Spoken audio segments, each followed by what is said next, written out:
कुछ दिनों पहले मेरे सामने एक वीडियो क्लिप आया जहाँ पे दिख रहा था एक बंदे को हजारों की भीड़ मिल के पीट पीट के बीच चौराहे तक ले आई। उसके बाद उसको नंगा करके पेड़ पे टांग दिया गया, फिर उसको जिंदा ही जला दिया गया। नहीं, मैं ये कोई मूवी का सीन नहीं बता रहा हूँ, ये रियल इंसिडेंट है। मुझे जब ये घटना पता चला तो मैंने यकीन नहीं किया। उसके बाद सोचा कि शायद इस बंदे ने कोई मर्डर या रेप जैसा घिनौना क्राइम किया होगा, लेकिन बाद में पता चला ये पूरा दंगा फसाद हुआ है धर्म की लड़ाई की वजह से। हमारे ही पड़ोसी देश बांग्लादेश में दीपू चंद्रदास नाम के एक हिंदू लड़के के साथ ये इंसिडेंट हुआ है। हमारा भारत एक सेकुलर कंट्री है जहाँ पे सब धर्म के लोगों को इक्वली ट्रीट किया जाता है, लेकिन सारे देशों में ऐसा हाल नहीं है। कुछ बदतर से बदतर देश ऐसे भी हैं जहाँ पे कानून से ज़्यादा मेजॉरिटी धर्म के लोगों की चलती है, जैसे कि Pakistan, Afghanistan, Bangladesh and many more countries. Deepu Chandradas एक 27 साल का नौजवान हिंदू लड़का था जो पिता था एक 1.5 साल की बच्ची का। वो अपनी पत्नी और बच्ची के साथ एक खुशहाल जिंदगी बिता रहा था। दीपू बांग्लादेश में कपड़ों की फैक्ट्री में काम करता था।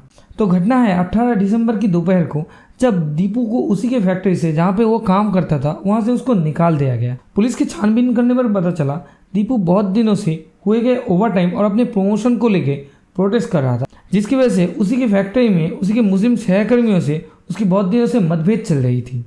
तो फैक्ट्री से निकाल देने के बाद उसी के मुस्लिम सहकर्मी ने उसी दिन शाम को दीपू के ऊपर एक आरोप लगाया कि उसने उनके धर्म के बारे में गाली गलौज किया है, गंदी बातें बोला है, जिसका प्रमाण तब किसी के पास नहीं था। फिर भी दीपू को झूठे आरोपों की वजह से उसी के फैक्ट्री के मुस्लिम कम्युनिटी के लोगों ने मारा पीटा और बहुत अपमान किया। उसके बाद पुलिस उस घटना में आके दीपू को अरेस्ट करके थाने ले गई। तब तक बाहर का माहौल पूरा गर्म हो चुका था। दीपू ये सब चीज़ अंदर से देख रहा था। बाद में जब पुलिस ने उसको रिहा करने की कोशिश की तब दीपू बार बार विनती कर रहा था, बार बार उनके हाथ पैर पकड़ रहा था कि मुझको बाहर मत भेजो, ये लोग मुझे मार डालेंगे। लेकिन पुलिस ने फिर भी जानबूझ के दीपू को उस भीड़ के हवाले कर दिया। उसके बाद होना क्या था, दीपू को थाने से मारते हुए, पीटते हुए, घसीटते हुए बीच चौराहे तक ले जाएगा।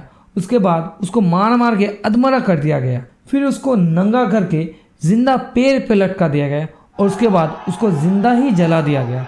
और ये सब हो रहा था पुलिस वालों के सामने। जिन पुलिस वालों का काम होता है, कर्तव्य होता है देशवासियों की, आम जनता की हिफाजत करना, उनको सुरक्षा देना, उनकी रक्षा करना, वही पुलिस वाले ऐसे ही जाहिलियत भरी घटना को अंजाम देते हुए, सपोर्ट करते हुए नजर आई हमको बांग्लादेश में। ऐसे ही और भी बहुत से धर्म के नाम पे लड़ाई की घटनाएं बांग्लादेश में होते रहते हैं।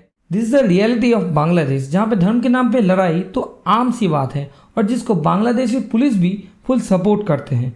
यह घटना इतना क्रूर था, इसीलिए बाहर आया, इसीलिए इतना वायरल हुआ। लेकिन ना जाने ऐसे कितने हजारों घटनाएं बांग्लादेश में रोज होते हैं। देखो यार, मानो या ना मानो, ज़्यादातर मुस्लिम धर्म के लोग धर्म के अंधे होते हैं। अगर उनके धर्म पे कोई बात आ जाए तो वो बिना सोचे समझे, बिना कुछ सही गलत का विचार किए ही उसको अंधों की तरह सपोर्ट करते हैं। जैसे कि दीपू चंद्रदास के केस में हमें देखने को मिला, बस एक छोटी सी कलेश की वजह से और एक झूठ की वजह से इतना बड़ा इंसिडेंट हो गया जहाँ पे एक जिंदगी, एक फैमिली पूरी उजड़ गई।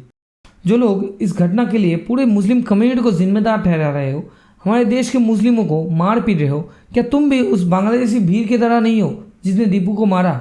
ये जाहिलियत भरा काम सिर्फ मुस्लिमों ने नहीं, बांग्लादेश में रहने वाले मुस्लिमों ने किया है और उसके साथ साथ बांग्लादेश का मर चुका कानून व्यवस्था इसका पूरा जिम्मेदार है।